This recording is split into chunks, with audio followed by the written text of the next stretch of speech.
Hello दोस्तों, मैं चंदन कुमार आप सभी को एनएक्स कोचिंग के ऑनलाइन प्लेटफॉर्म पर स्वागत करता हूं। आज हम लोग क्लास 10th के हिंदी बुक गोदुली जो 2 खंडों में विभक्त है, एक गद्य खंड और एक काव्य खंड।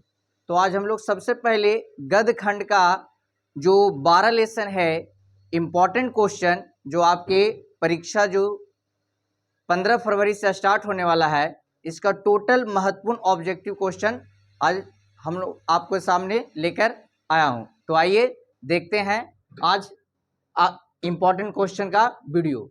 तो जैसा कि सबसे पहले आपका हिंदी जो बहुत इम्पॉर्टेंट सब्जेक्ट, जिसका परीक्षा आपका 15 फरवरी सबसे पहला दिन ही है। ये पूरे हिंदी है जो आपका 100 नंबर का विषय है। तो आइए क्वेश्चन की ओर बढ़ते हैं। हिंदी का सबसे पहले किताब है जो गद्य खंड। एक ही वीडियो में सारा का सारा हम लोग महत्वपूर्ण सवाल आज सॉल्व करेंगे। तो आइए आगे बढ़ते हैं हम लोग। तो आइए आज हम लोग पहला क्वेश्चन का शुरुआत करते हैं। जैसे गोदली का सबसे जो पहला आपका पाठ है गद्य खंड का, वो हमारा है श्रम विभाजन और जाति प्रथा। श्रम विभाजन और जाति प्रथा, जिसके लेखक की बात किया जाए तो लेखक है डॉक्टर भीमराव अंबेडकर। तो सबसे पहले हम लोग डॉक्टर भीमराव अंबेडकर के बारे में कुछ जानेंगे। तो डॉक्टर भीमराव अंबेडकर की यदि बात हम लोग जन्म की बात करें तो जन्म इनका 14 फरवरी 1891 ईस्वी, 14 फरवरी 1891 ईस्वी। और जन्म स्थान की बात करें तो एमपी में एक जगह है महू, यहीं इनका जन्म हुआ था। डॉक्टर भीमराव अंबेडकर के जन्म। यदि इनके पिताजी का बारे में बात करें तो इनके पिताजी जो थे रामजी सकपाल थे। डॉक्टर भीमराव अंबेडकर के पिताजी रामजी सकपाल। और यदि इनकी माता की बात करें हम लोग तो इनकी माता जो थी भीमाबाई थी, भीमाबाई। ये आपका भीमराव अंबेडकर संबंधित 3 क्वेश्चन जैसे देखिए परीक्षा में बहुत इंपॉर्टेंट है। सबसे पहले एक श्रम विभाजन जाति प्रथा के जो राइटर हैं भीमराव अंबेडकर, जिनका जन्म 14 फरवरी दे दिए, 14 अप्रैल 1891 ईस्वी, एमपी महू में, जिनके माताजी का नाम भीमाबाई और पिताजी रामजी सकपाल थे। और इनसे एक और श्रम विभाजन से एक और संबंधित क्वेश्चन है जो बहुत इंपॉर्टेंट है, जो हमेशा आते रहता है कि श्रम विभाजन एवं जाति प्रथा आखिर है क्या। तो एक निबंध है, ये बहुत बार है जो परीक्षा में बहुत बार पूछा गया है, इनसे रिलेटिव ये सब क्वेश्चन। तो अब आप लोग सभी जान गए हैं कि इनका आंसर है जो डॉक्टर भीमराव अंबेडकर। हम लोग नेक्स्ट क्वेश्चन देखते हैं। क्वेश्चन नंबर 2 आपका क्या कह रहा है, डॉक्टर अंबेडकर ने निम्न में से किस पत्रिका का संपादन किया। तो ऑप्शन नंबर क है जो आपका उज्जवल भारत है, ऑप्शन नंबर ख है जो उड़ता भारत है, और ऑप्शन नंबर ग है जो बहिष्कृत भारत है, और ऑप्शन नंबर घ है। तो जैसा कि हम लोग जब भीमराव अंबेडकर के बारे में पढ़ रहे थे तो यहाँ पर हम लोग इम्पोर्टेंट में देखे थे कि जो इसका आंसर आपका है डॉक्टर अंबेडकर ने किस पत्रिका का, तो ये आपका आंसर है जो बहिष्कृत भारत है। डॉक्टर भीमराव अंबेडकर ने निम्न में से किस पत्रिका का संपादन किया था, जो आपका ये क्वेश्चन है इसका आंसर है जो बहिष्कृत भारत। अब हम लोग आगे है जो बढ़ते हैं। तो इसका नेक्स्ट क्वेश्चन है जो क्वेश्चन नंबर 3 है जो हम लोग देख रहे हैं। अगला जो आपका क्वेश्चन है आधुनिक सभ्य समाज। यहाँ क्वेश्चन नंबर 3 है आधुनिक सभ्य समाज कार्य कुशलता के लिए किसे आवश्यक मानता है। तो देखिए यहाँ सा है जो आपको ऑप्शन 4 ऑप्शन मिल रहा है, उज्जवल भारत, उड़ता भारत और बहिष्कृत भारत और पुरस्कृत भारत। लेकिन यहाँ पर ये चारों ऑप्शन है जो थोड़ा गलत ऑप्शन दिया हुआ है। इसका जो सभ्य समाज कार्य कुशलता के लिए किसे आवश्यक मानता है, इसका जो राइट आंसर होना चाहिए वो श्रम विभाजन होना चाहिए। श्रम विभाजन, इसका जो राइट आंसर होना चाहिए श्रम विभाजन। यहाँ ऑप्शन है जो गलत दिया हुआ है, इसलिए सही आप लोग कर लीजिएगा। आधुनिक सभ्य समाज कार्य कुशलता के लिए किसे आवश्यक मानता है? तो राइट आंसर होगा आपका श्रम विभाजन। चलिए अब हम लोग नेक्स्ट क्वेश्चन की ओर बढ़ते हैं। और इसमें जो चौथा क्वेश्चन आपका है, ये लेखक बेरोजगारी। जैसे हम लोग पढ़ रहे थे जाति प्रथा का सवाल, तो इसमें बताया गया था कि जो डॉक्टर भीमराव अंबेडकर हैं, जो इस पाठ के लेखक हैं, ये बेरोजगारी का प्रमुख एवं प्रत्यक्ष कारण है जो किसे मानते हैं? तो डॉक्टर भीमराव अंबेडकर द्वारा बेरोजगारी का प्रमुख और प्रत्यक्ष कारण है जो जाति प्रथा को माना गया। किसको माना गया है? तो जाति प्रथा को। एकदम ध्यान रखिएगा, ये बहुत इंपॉर्टेंट क्वेश्चन है आपके लिए, आपके एग्जाम के लिए बहुत मेहनत करके निकाला गया है। तो बेरोजगारी का प्रमुख एवं प्रत्यक्ष कारण किसे माना गया है? जाति प्रथा को। चलिए आगे हम लोग बढ़ते हैं, और आगे हम लोग का है जो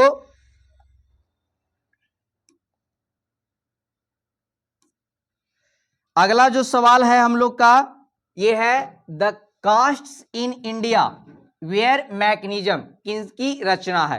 तो निश्चित है कि हम लोग जितने भी क्वेश्चन अभी तक देख रहे हैं श्रम विभाजन और जाति प्रथा का, तो इसका जो राइट आंसर है ये आपका डॉक्टर भीमराव अंबेडकर। याद रखिएगा, the castes in India where mechanism किनकी रचना है?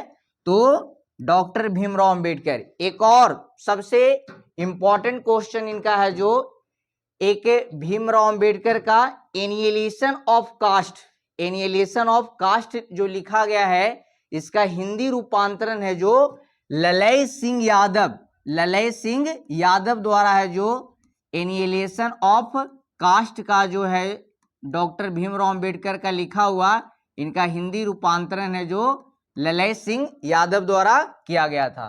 तो ये देख लीजिए, the caste is in India where mechanism किनकी रचना है? तो डॉक्टर भीमराव अंबेडकर के। अब हम लोग नेक्स्ट क्वेश्चन की ओर चलते हैं। नेक्स्ट क्वेश्चन देखिए आप, तो श्रम विभाजन और जाति प्रथा में 5 इंपॉर्टेंट क्वेश्चन दिया हुआ था, और अगला जो हम लोग का है विष के दांत आप लोग पढ़े थे, सेकेंड लेसन है जो कहानी है। क्या है? कहानी। विष के दांत के जो राइटर की यदि बात करें, सबसे पहले देखिए यहाँ कहानीकार यानी राइटर का नाम ही है कि विष के दांत के कहानीकार कौन है? तो प्रेमचंद, डॉक्टर लोहिया, या डॉक्टर भीमराव अंबेडकर, या नलिन विलोचन शर्मा। हम लोग पिछला श्रम विभाजन और जाति प्रथा पढ़े थे जिसके जो राइटर थे डॉक्टर भीमराव अंबेडकर, लेकिन इसमें डॉक्टर भीमराव अंबेडकर नहीं, आपके विष के दांत के जो कहानीकार हैं कौन है? नलिन विलोचन शर्मा।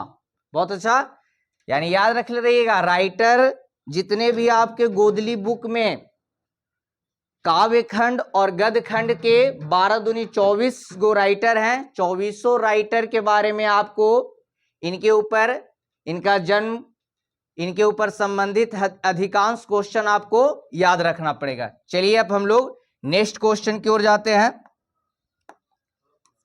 नेक्स्ट क्वेश्चन है, देखिए आप लोग पढ़े होंगे विष के दांत, जिसमें आपको पढ़ने में बहुत मजा आया होगा। गिरधर लाल यानी गिरधर लाल के बारे में आप लोग सुने होंगे। गिरधर लाल कौन थे? गिरधर लाल कासू का पिता, मदन का पिता, रजनी का पिता, या कोई नहीं?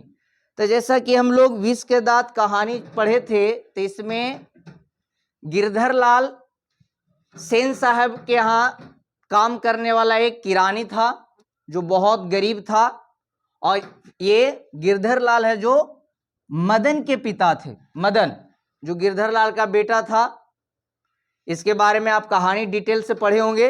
अब आइए आगे हम लोग नेक्स्ट क्वेश्चन की ओर बढ़ते हैं।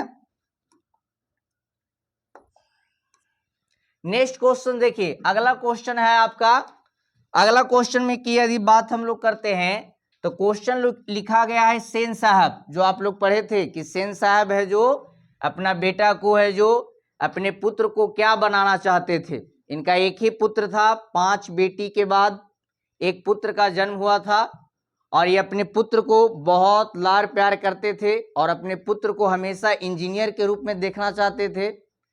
हालांकि इनका बेटा बहुत नटखट और शरारती था, फिर भी वो अपने बेटे को गलतियां छुपाने के लिए अपना बेटा को जब भी किसी के सामने पेश करते थे तो वो हमेशा क्या बनाने का बात करते थे? इंजीनियर। ध्यान में रखे हुएगा, ये सेन साहब अपने पुत्र को क्या बनाना चाहते थे? तो इंजीनियर।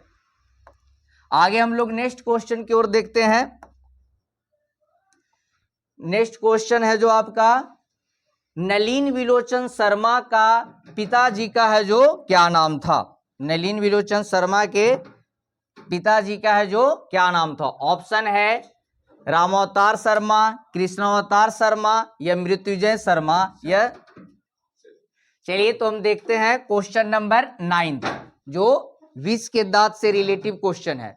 क्वेश्चन आपका कह रहा है नलिन विलोचन। देखिए यहां पर थोड़ा सा आपका क्वेश्चन में मिस्टेक हुआ है, इस क्वेश्चन को हम सुधार रहे हैं। यहां नलिन विलोचन शर्मा जो आप लोग याद किए होंगे और पढ़े होंगे तभी आपको पता चल रहा होगा, तो क्वेश्चन की गलती पर मत जाइए, आप लोग पढ़े हैं इस चीज को देखिए। नलिन विलोचन शर्मा का पिताजी का क्या नाम था? तो सिंपल है, इनके पिताजी जो थे पंडित रामावतार शर्मा थे। यदि इनकी माता जी का भी नाम हम लोग यहाँ पर ही याद रखना चाहते हैं तो इनकी माता जी का जो नाम था रत्नावती शर्मा। क्या था? रत्नावती शर्मा। याद रख ले रहिएगा, हम पहले ही बोल चुके हैं कि जितने भी आपके गोदुली में 24 लेसन है, 12 लेसन गदखंड है और 12 लेसन है जो काव्य खंड है। 12 दूनी 24 लेसन के है जो जितने भी राइटर हैं सभी के माता पिता का नाम, इनको कौन पुरस्कार से सम्मानित किया गया, इनका जन्म कब हुआ था, कहाँ हुआ था, ये सब क्वेश्चन आप लोग याद रख ले रहे हैं। किस लिए? कि कम से कम लगभग इससे आपको 5 से 10 सवाल आना ही आना है। तो नलिन विलोचन शर्मा का पिताजी का क्या नाम था जी? तो रामावतार शर्मा। अब आगे हम लोग बढ़ते हैं। आगे हम लोग क्वेश्चन नंबर है जो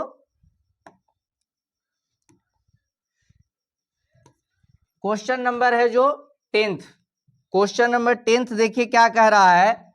क्वेश्चन नंबर 10 कह रहा है कि विष के दांत कहानी में मदन की जमात, देखिएगा जमात शब्द है, जैसे कि हम लोग कहानी जब पढ़े थे तो इसमें देखे थे कि सेन साहब का जो एकमात्र बेटा था जिसको कहानी में बताया गया कि प्यार से खोखा कहा जाता था।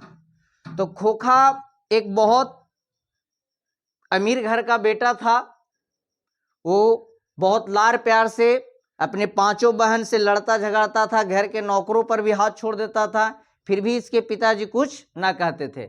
लेकिन दूसरे यही मदन गरीब घर का लड़का था, वो अपने दोस्तों के साथ खेलता कूदता रहता था। एक दिन मदन और खोखा में है जो आपस में लड़ाई हो गया।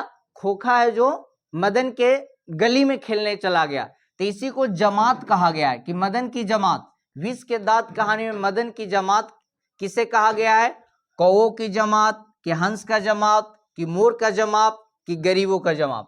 तो राइट इसका आंसर है जी कौओं का जमात। क्वेश्चन एक बार फिर से सुनिए कि विष के दांत कहानी में मदन की जमात को क्या कहा जाता है? तो आंसर इसका राइट आंसर क्या हो सकता है? कौओं की जमात। अब आगे हम लोग बढ़ते हैं।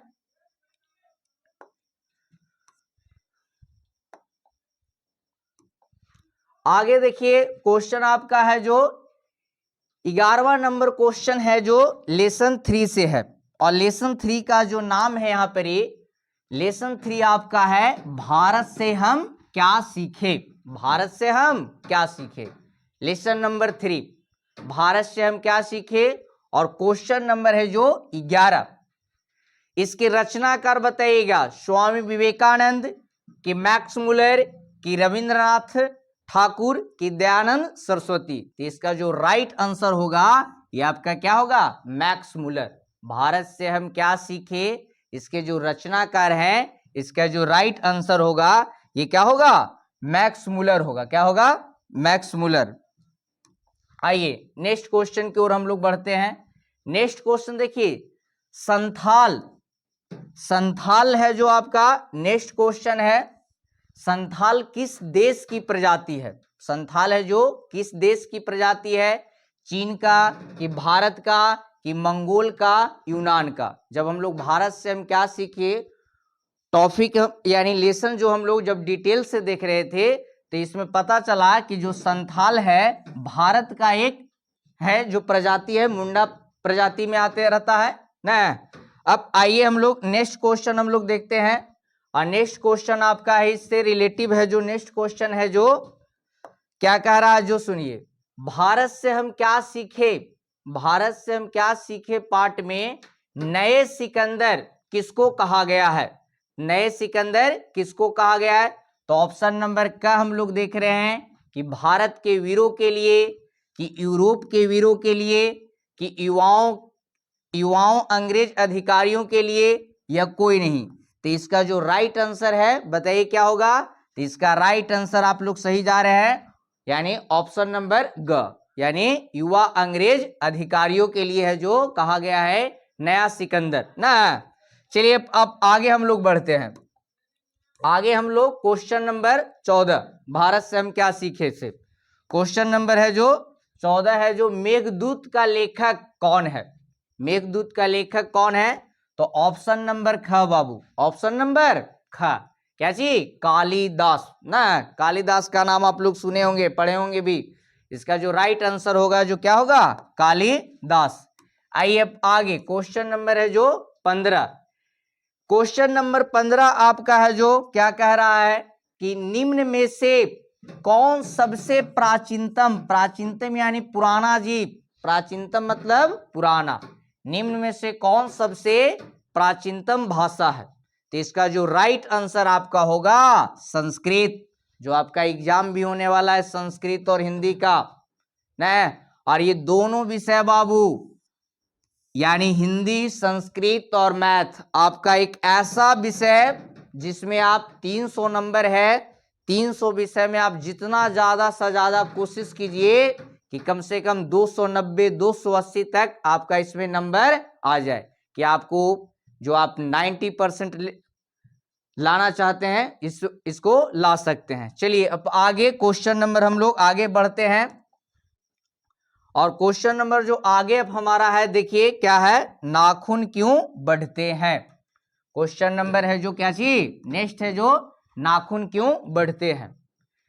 ये आपका नाखून क्यों बढ़ते हैं जो ललित निबंध है, यानी तो देखिए इसका जो राइटर की यदि बात करें तो क्वेश्चन में ही इसका राइटर है, इनके जो राइटर नाखून क्यों बढ़ते हैं, इनके राइटर जो थे हजारी प्रसाद द्विवेदी, हजारी प्रसाद द्विवेदी। नाखून क्यों बढ़ते हैं के जो राइटर हैं हजारी प्रसाद द्विवेदी। कह रहा हजारी प्रसाद द्विवेदी ने निर्लज अपराधी, देखिए निर्लज शब्द हजारी प्रसाद द्विवेदी द्वारा निर्लज एक शब्द है इसको बताया गया है। इसमें हजारी प्रसाद द्विवेदी ने निर्लज अपराधी किसे कहा है, तो निर्लज अपराधी है जो नाखून का कहा है। किसे कहा है, हजारी प्रसाद द्विवेदी ने निर्लज अपराधी किसे कहा है, तो नाखून को कहा है। चलिए हो गया। अब आगे हम लोग बढ़ते हैं नेक्स्ट क्वेश्चन, क्वेश्चन नंबर 17 है जो आपका क्या है जो सुनिएगा। क्वेश्चन नंबर 17 है कामसूत्र, कामसूत्र किसकी रचना है, कामसूत्र किसकी रचना है। तो इसका जो राइट आंसर होगा वात्स्यायन की, क्या होगा, वात्स्यायन, यानी ऑप्शन नंबर ख है जो इसका आंसर है। याद रख ले रहेगा, बहुत इंपॉर्टेंट क्वेश्चन है, कामसूत्र किसकी रचना है, तो वात्स्यायन की। चलिए आगे बढ़ते हैं, और आगे देखिए क्या कह रहा है।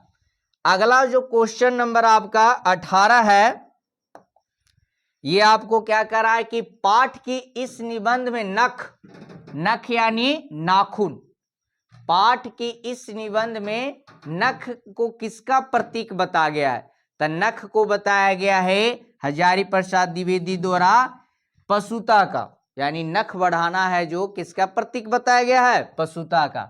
समझ गए ना। चलिए आगे हम लोग बढ़ते हैं, क्वेश्चन नंबर नेक्स्ट बढ़ते हैं, और क्वेश्चन नंबर 19 है जो आपका है नाखून क्यों बढ़ते हैं के लेखक कौन है, जिसका हम लोग पहले ही आपको बता दिए थे इसका आंसर। जो इसका आंसर क्या है, आप लोग निश्चित है कि सभी को इसका आंसर है जो सही बता रहे होंगे। इसका आंसर क्या है, हजारी प्रसाद द्विवेदी, क्या है, हजारी प्रसाद द्विवेदी। अब आइए आगे हम लोग बढ़ते हैं। क्वेश्चन नंबर 20, क्वेश्चन नंबर 20 कह रहा देखिए, निम्न में से कौन सी रचना यानी हजारी प्रसाद द्विवेदी की रचना नहीं है। यहाँ जो बताया पूछा जा रहा है कि निम्न में से कौन सी रचना है जो हजारी प्रसाद द्विवेदी की नहीं है। तो बाबू हम लोग याद किए थे, अशोक के फूल, बाणभट्ट की आत्मकथा और हिंदी साहित्य का आदिकाल, ये तीनों जो है ना, ये हजारी प्रसाद द्विवेदी का ही लिखा हुआ है। लेकिन ऑप्शन नंबर ख आपका राइट आंसर होगा, माटी की मूर्ते, जो हजारी प्रसाद द्विवेदी द्वारा नहीं लिखा गया है। आगे हम लोग बढ़ते हैं, क्वेश्चन नंबर है जो 21 बढ़ते हैं हम लोग। और क्वेश्चन नंबर 21 आपका आ गया है नागरी लिपि, जो एक निबंध है, नागरी लिपि। और इसके जो राइटर हैं नागरी लिपि के जो राइटर हैं वो कौन है? गुणाकर मूले। देखिए है ऑप्शन में, हाँ है, ऑप्शन नंबर क ही है, गुणाकर मूले। नागरी लिपि के जो राइटर हैं ये क्या है? गुणाकर मूले। देखिए ऑप्शन नंबर चारों देख लीजिए, और इस पहले आप लोग अपने से है जो इसको बताइए कि इसके जो राइटर कौन है। तब ऑप्शन नंबर ख है, और नागरी लिपि क्या है? जो क्या है? निबंध है। और इसके जो राइटर हैं जी कौन है? गुणाकर मूले। चलिए अब आगे हम लोग बढ़ते हैं, क्वेश्चन नंबर 22 की ओर हम लोग बढ़ते हैं। देखिए क्वेश्चन नंबर 22 है जो आपको क्या कह रहा है कि किसे देवनागरी कहा जाता है, यानी किसे देवनागरी कहा जाता है।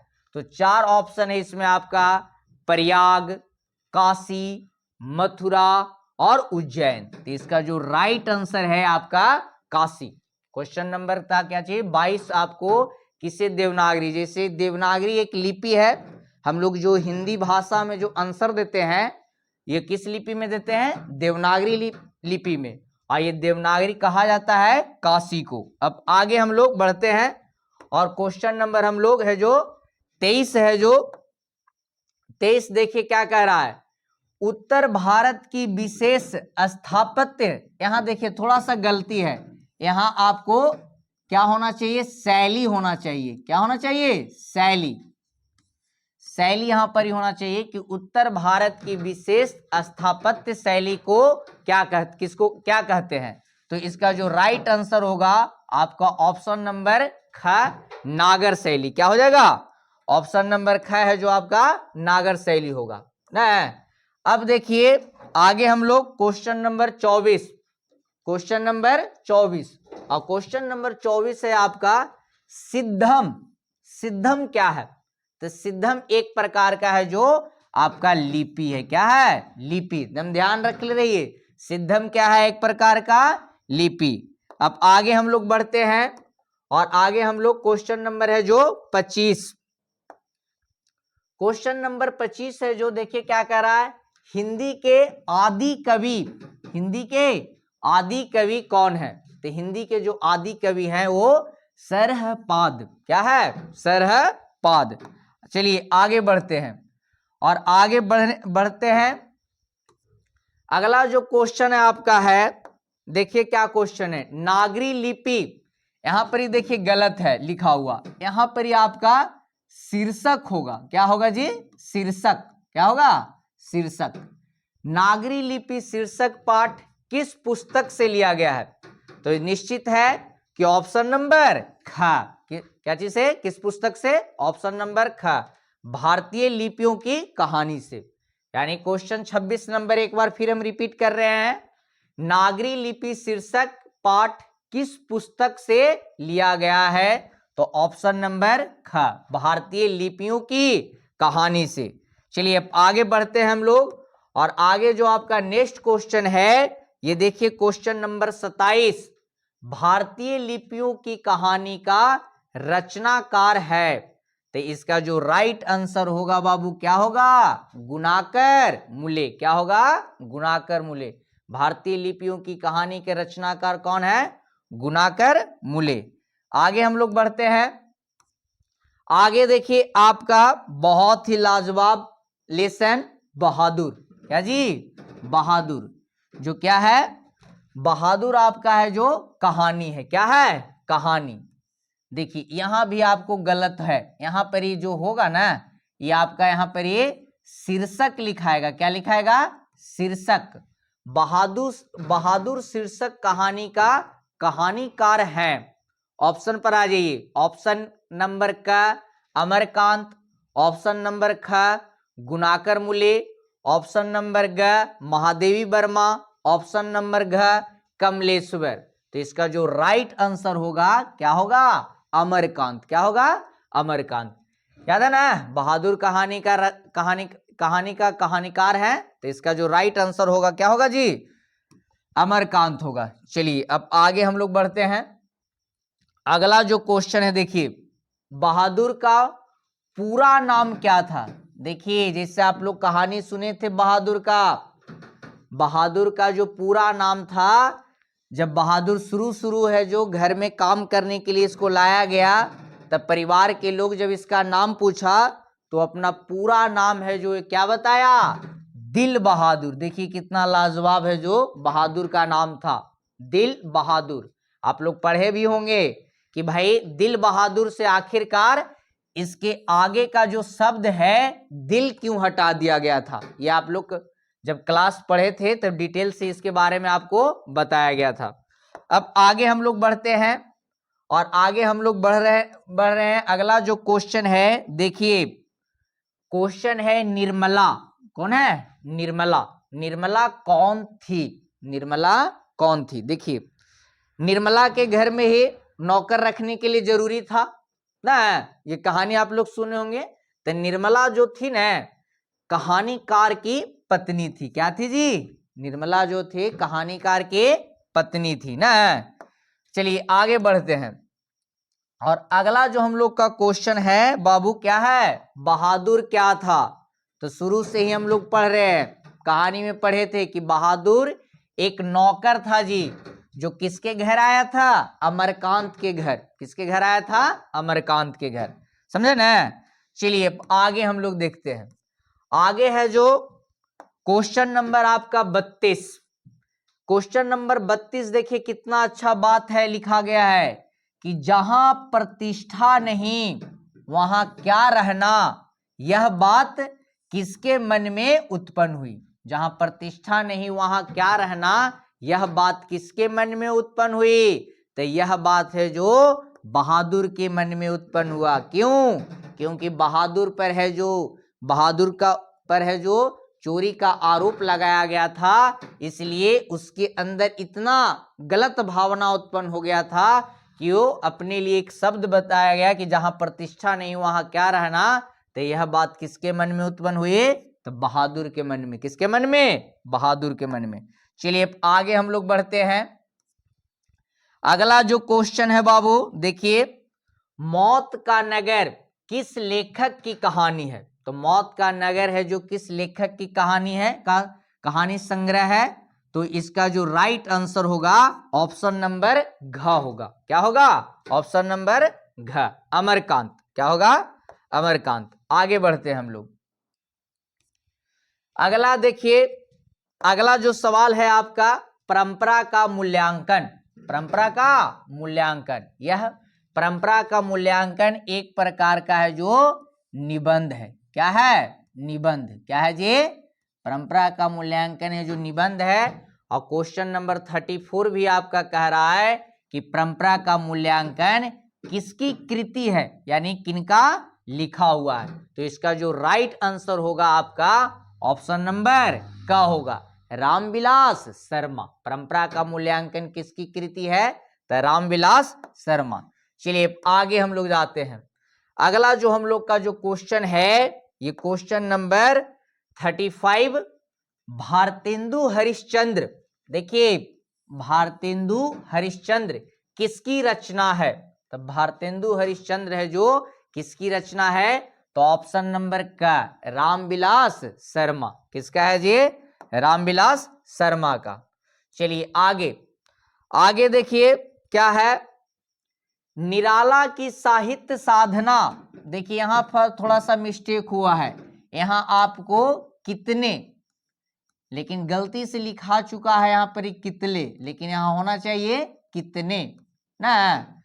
निराला की साहित्य साधना कितने खंडों में रचित है? तो यहाँ पर जो राइट आंसर है आपका ख है। कितने खंडों में रचित है? 3 में, यानी 3 ख आंसर होगा। चलिए आगे हम लोग बढ़ते हैं। आगे सभ्यता का हर स्तर, सभ्यता का हर स्तर क्या नहीं होता है? तो आपका हो जाएगा यहाँ पर ही ग आंसर, वर्ग युद्ध। क्या हो जाएगा? वर्ग युद्ध। आगे चलिए बढ़ते हैं। अगला है जो आपका क्वेश्चन है 36 क्वेश्चन, निराला की साहित्य साधना किसकी कृति है? निराला की साहित्य साधना किसकी कृति है जी? तो रामविलास शर्मा का। किसकी कृति है? रामविलास शर्मा का। आप लोग आंसर देते जाइएगा। चलिए देखिए, अब हम लोग आ जाते हैं जित जित मैं निरखत हूं। जित जित मैं निरखत हूं, जिसके जो जित जित मैं निरखत हूं शास्त्रकार है। इसके जो राइटर हैं कौन है? पंडित बिरजू महाराज। कौन है? पंडित बिरजू महाराज। और देखिए पंडित बिरजू महाराज से संबंधित क्वेश्चन भी है कि पंडित बिरजू महाराज का जन्म कहाँ हुआ था? तो राइट इसका आंसर है जी लखनऊ। कब हुआ था? यानी कहाँ हुआ था? तो लखनऊ में। कहाँ हुआ था? लखनऊ में। चलिए आगे हम लोग नेक्स्ट क्वेश्चन बढ़ते हैं। और नेक्स्ट क्वेश्चन है आपका क्वेश्चन नंबर 40। क्वेश्चन नंबर 40 कह रहा है कि पंडित बिरजू महाराज पेशे से क्या थे? तो पेशे से वो नर्तक थे। क्या थे? नर्तक, यानी नर्तकी लिखा हुआ है, लेकिन यहाँ पर ही हम लोग आंसर देंगे नर्तक क्या थे। और देखिए पंडित बिरजू महाराज है तो कथक नृत्य करते थे। कैसा नृत्य करते थे? कथक नृत्य। क्लियर ना? आगे देखिए क्वेश्चन नंबर 41। क्वेश्चन नंबर 41 है कि शंभू महाराज बिरजू महाराज के कौन थे?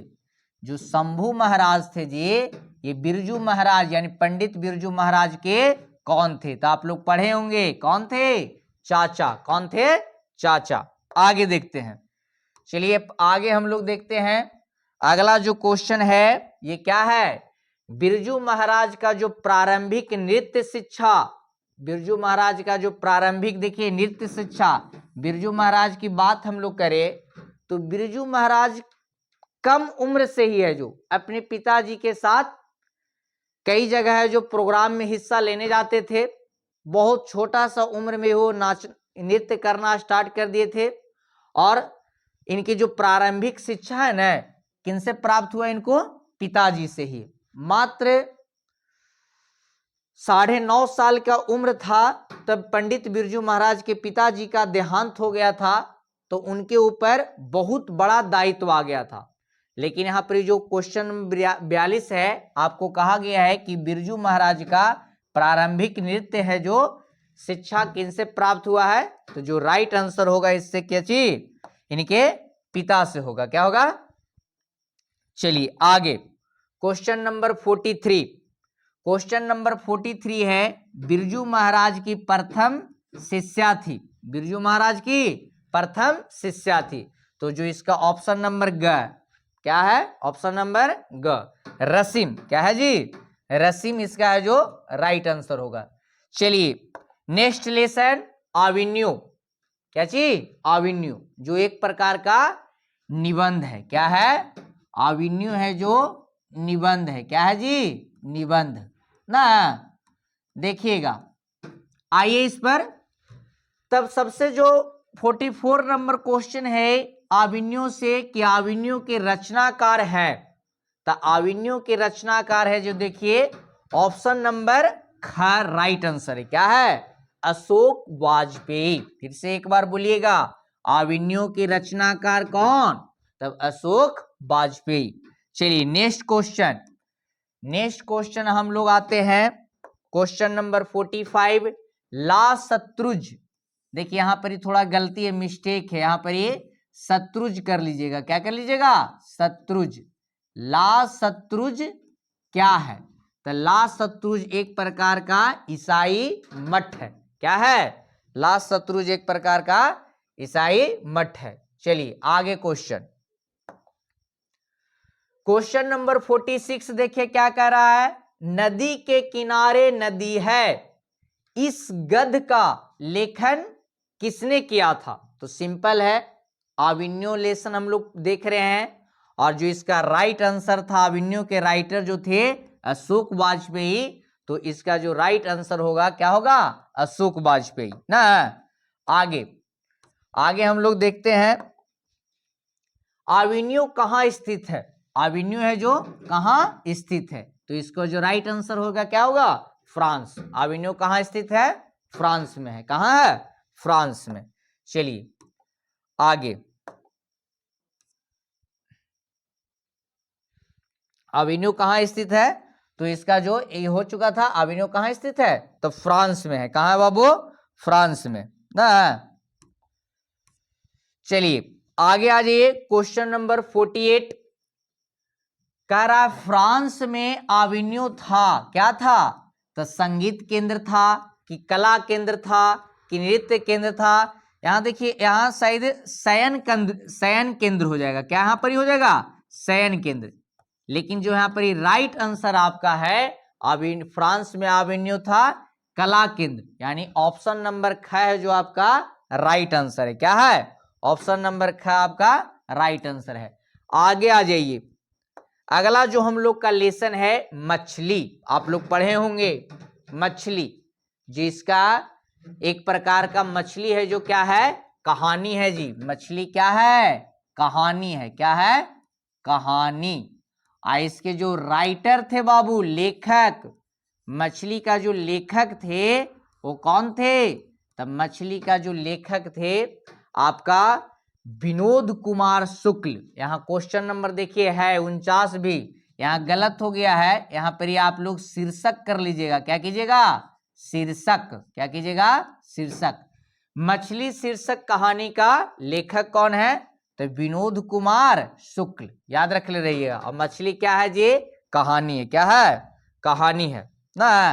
अब आगे हम लोग देखते हैं, देखिए अगला जो क्वेश्चन है, लेखक के परिवार में नौकर का क्या नाम था। मछली का कहानी में नौकर के बारे में आप लोग पढ़े होंगे, नौकर का ही काम था मछली काटने का, और नौकर का जो नाम था ना भग्गू था। क्या था, भग्गू। लेखक के परिवार के नौकर का क्या नाम था, भग्गू ना। आगे हम लोग बढ़ते हैं, आगे देखिए अगला जो क्वेश्चन है, नरेन कौन था, नरेन कौन था।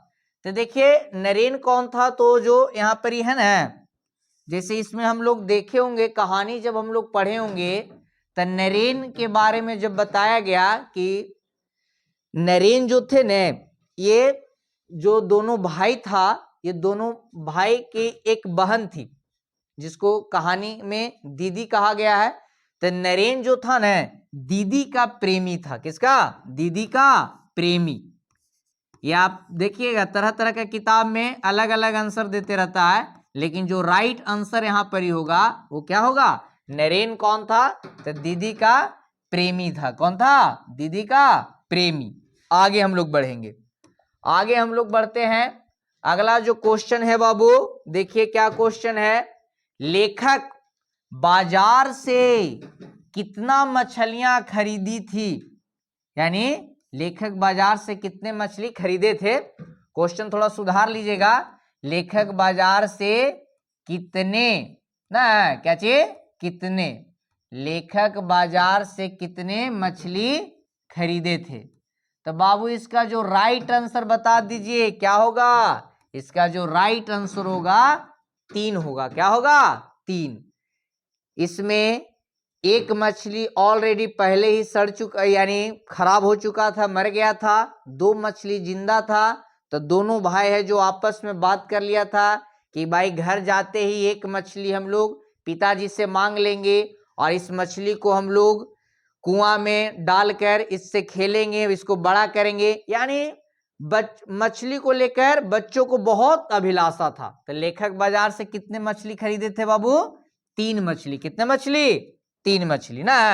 चलिए आगे, अगला जो आपका क्वेश्चन है, देखिए किसको घर में मछली गोश्त आदि बनाना अच्छा नहीं लगता था। यहां पर ही देखिए गलत है, यहां थोड़ा सुधार की जरूरत है। क्या होगा यहां पर ही लगता था। यानी देखिए लेखक के घर में दो भाई था, यानी दो बच्चा था, एक बहन थी, माँ थे, पिता थे। तो इनकी जो माँ थी, इनको माँ को घर में यदि मीट मछली ये सब बनता था ना तो अच्छा नहीं लगता था। तो इसका आंसर क्या होगा? माँ को। क्वेश्चन आपका था कि किसको घर में मछली गोश्त आदि बनाना अच्छा नहीं लगता था, तो क्या आंसर हो जाएगा? माँ आंसर हो जाएगा। क्या हो जाएगा? माँ होगा। आगे हम लोग बढ़ते हैं। देखिए अगला जो आपका क्वेश्चन है, नौबत खाने में इबादत। नौबत खाने में इबादत, ये देखिए नौबत खाने में इबादत है क्या जी? तो ये है जो व्यक्ति चित्र है। क्या है? व्यक्ति चित्र है ना।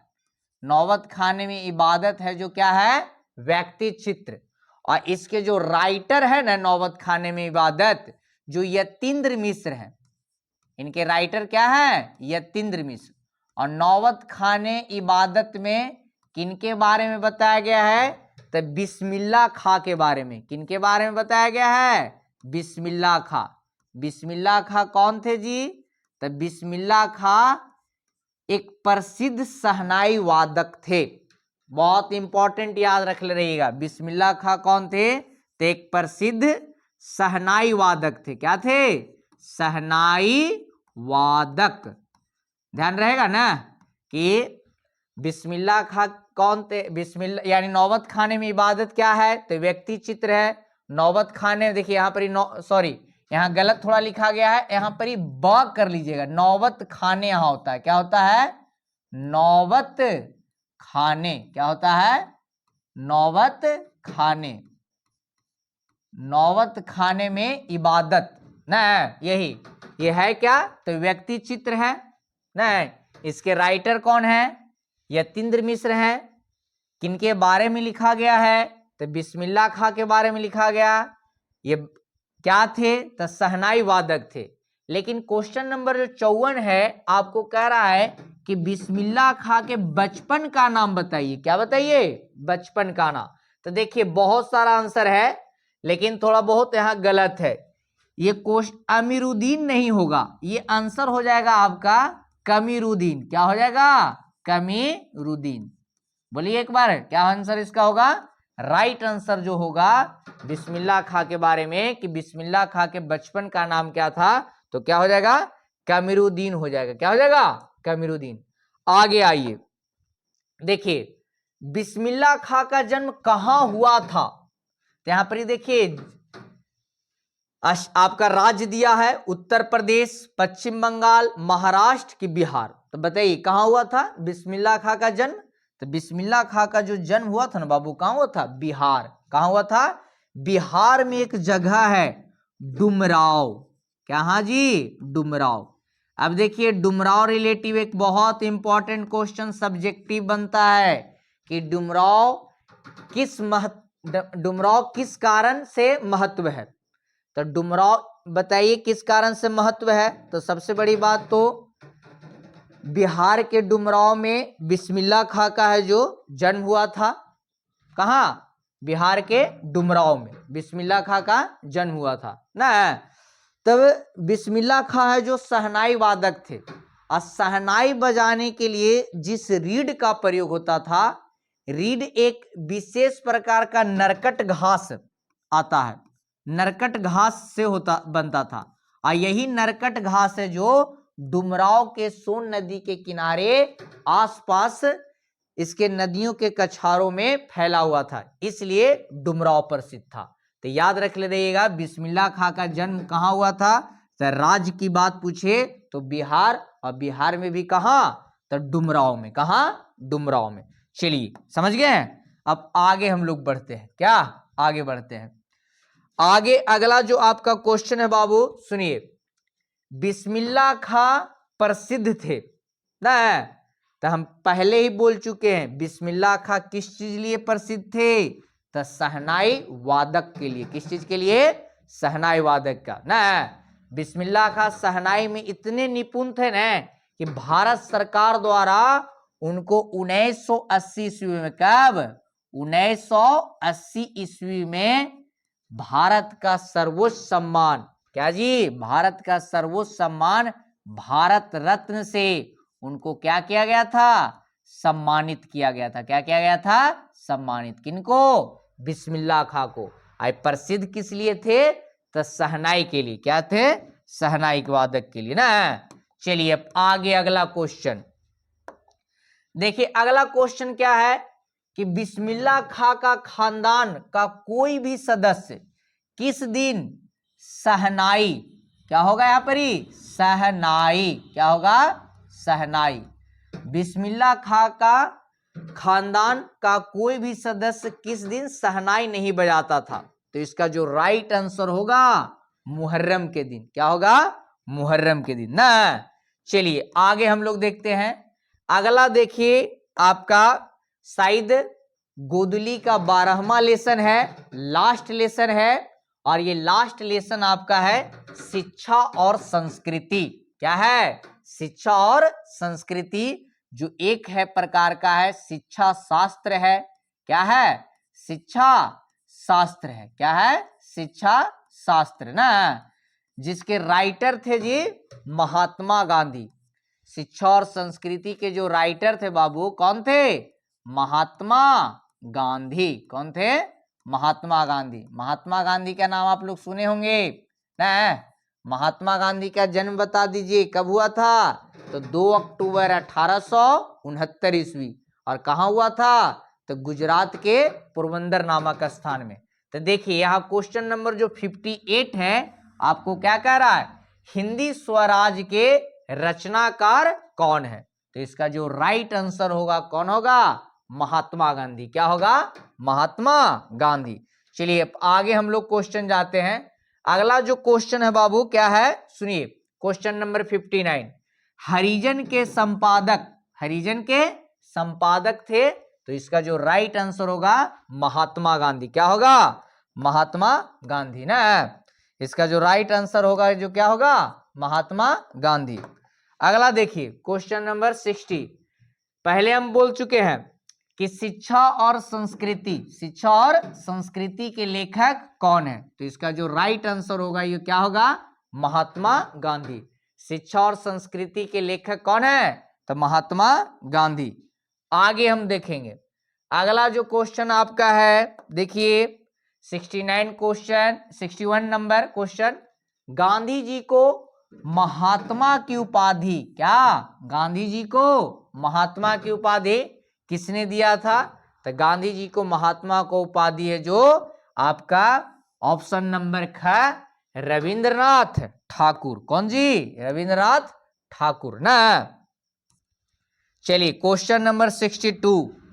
गांधी जी के अनुसार शिक्षा सहायक होता है शरीर के विकास में, कि बुद्धि के विकास में, कि आत्मा के विकास में, कि सभी के विकास में, तो इसका जो राइट आंसर होगा 62 होगा, सभी के विकास में। क्या होगा, सभी के विकास में। अब देखिए अब है जो बस आपका गोदली का है, जो गोदली 2 चैप्टर में था, गद्य खंड और काव्य खंड। तो गद्य खंड का लगभग हम लोग 62 क्वेश्चन यानी 62 क्वेश्चन हम लोग महत्वपूर्ण क्वेश्चन किए आज, जो आपको बहुत इंपॉर्टेंट क्वेश्चन है, जो 15 फरवरी को आपका सबसे पहले जो हिंदी का ही एग्जाम होने वाला है, इसमें आपको ये सभी महत्वपूर्ण क्वेश्चन था। तो इसी प्रकार वीडियो का क्लास के माध्यम से हिंदी के निम्न टॉपिक का महत्वपूर्ण सवाल का डिस्कस हम करेंगे। अगला जो हम लोग का जो क्लास जब आएगा तो हम लोग क्या चाहिए, गद्य खंड और क्या का गद्य खंड के यानी गद्य खंड कर लिए, काव्य खंड करेंगे और वर्णिका करेंगे ना। तो इसी तरह से वीडियो वीडियो को आगे आप लोग शेयर कीजिए और जरूर देखिए। धन्यवाद।